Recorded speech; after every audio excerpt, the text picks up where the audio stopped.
السلام علیکم دوستو، آج ہم بیان کریں گے قارون کا واقعہ۔ قارون حضرت موسیٰ علیہ السلام کی قوم بنی اسرائیل میں سے تھا۔ وہ بہت ہی مالدار اور دولت مند شخص تھا۔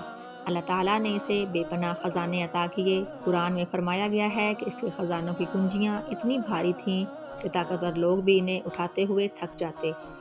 اتنی دولت ملنے کے بعد قارون کے دل میں غرور اور تکبر آ گیا۔ وہ کہتا، یہ دولت مجھے میرے اپنے علم اور محنت سے ملی ہے۔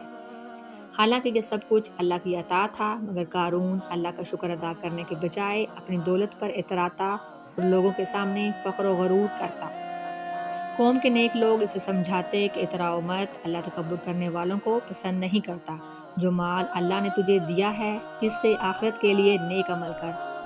مگر قارون کہتا، میری یہ دولت میرے علم کی وجہ سے ہے، یہ میری محنت ہے، کسی کا احسان نہیں۔ ایک دن قارون اپنی ساری شان و شوکت اور زرق برق لباس کے ساتھ اپنی قوم کے سامنے نکلا۔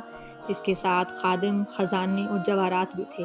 دنیا دار لوگ اسے دیکھ کر کہنے لگے، کاش ہمیں بھی وہی دولت ملے جو قارون کو ملی ہے۔ یہ تو بڑی خوش نصیبی والا ہے۔ لیکن نیک لوگ بولے، ایمان والوں کے لیے اللہ کا ثواب زیادہ بہتر ہے، مگر وہی صبر کرنے والے اسے پائیں گے۔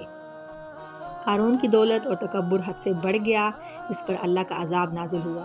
قرآن بتاتا ہے، اللہ نے زمین کو حکم دیا، زمین قارون کو اس کے محل سمیت نگل گئی۔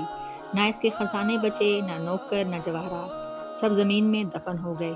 قوم نے جب یہ منظر دیکھا تو وہ لوگ جو کل تک قارون کی دولت کو حسرت سے دیکھ رہے تھے، کہنے لگے، شکر ہے کہ اللہ نے ہم پر احسان کیا اور ہمیں بچا لیا، ورنہ اگر اللہ چاہتا تو ہمیں بھی زمین میں دھنسا دیتا۔